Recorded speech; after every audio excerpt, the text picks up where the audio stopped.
বিসমিল্লাহির রহমানুর রহিম। সকলকে আসসালামু আলাইকুম। স্বপ্নের দিগন্ত ফেসবুক পেজ এবং ইউটিউব চ্যানেলের পক্ষ থেকে আপনাদেরকে জানাই রক্তিম শুভেচ্ছা অভিনন্দন।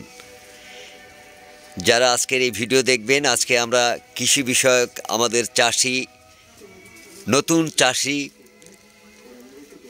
আসিফ জোদ্দারকে নিয়ে আজকে তার চাষের বিবরণী দিব। যারা আমাদের সাথে আছেন, যারা আজকের এই ভিডিও দেখছেন, সকলকে আমাদের ইউটিউব চ্যানেলের পক্ষ থেকে আবারও ধন্যবাদ জানাচ্ছি।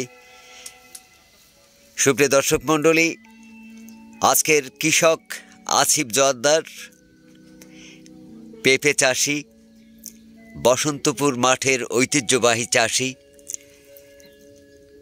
রেড লেডি জাতের চারা রোপণ করছেন। উনি 100 চারা ইতিমধ্যে রোপণ করেছেন। সেপ্টেম্বর মাসে চারা রোপণ করা হয়, 2.5 মাসের মধ্যেই ফুল এসেছে। আমরা আপনাদের দেখানোর চেষ্টা করছি কিভাবে পেঁপের চারার ওষুধ স্প্রে করছেন একজন চাষি, একদম নতুন চাষি। তবে একটা কথা আপনাদেরকে জানাতে চাই যে আমাদের মাটি কিন্তু অনেক উর্বর মাটি, কৃষিপ্রধান দেশ এবং কৃষিপ্রধান এলাকা বললে ভুল হবে না, কারণ ষোলকোপা থানার মাঝে এটি।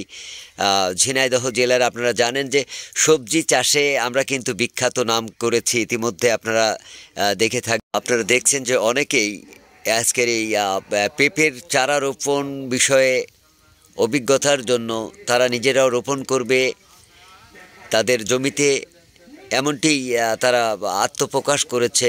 কৃষক আসিফের সঙ্গে তারা পরামর্শ করছেন যে তারা নিজেরাও নিজেদের জমিতে তারা এই পেঁপের চারা রোপণ করবেন। আপনারা দেখছেন যে পেঁপেতে অলরেডি কিন্তু ফুল এসেছে। এলাকার ছোট ভাইরা তারা আসিফ জোদ্দারের কাছ থেকে পরামর্শ নিচ্ছেন এবং তারাও তাদের জমিতে এই পেঁপের চারা রোপণ করবেন।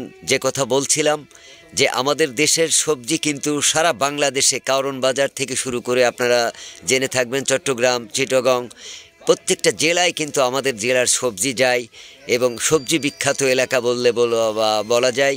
এখানে ঐতিহ্যবাহী কলা, পটল, বেগুন সহ সমস্ত প্রকার সবজি কিন্তু এই মাঠ থেকেই যায়।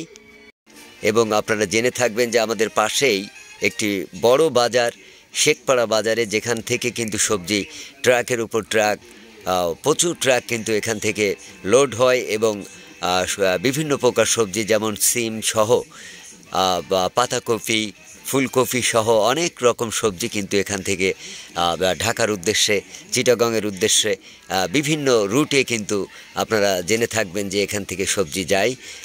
আমাদের এই পেজে আরও নতুন নতুন ভিডিও দেখতে আপনারা লাইক, কমেন্টস এবং শেয়ার দিয়ে আমাদের পাশে থাকবেন।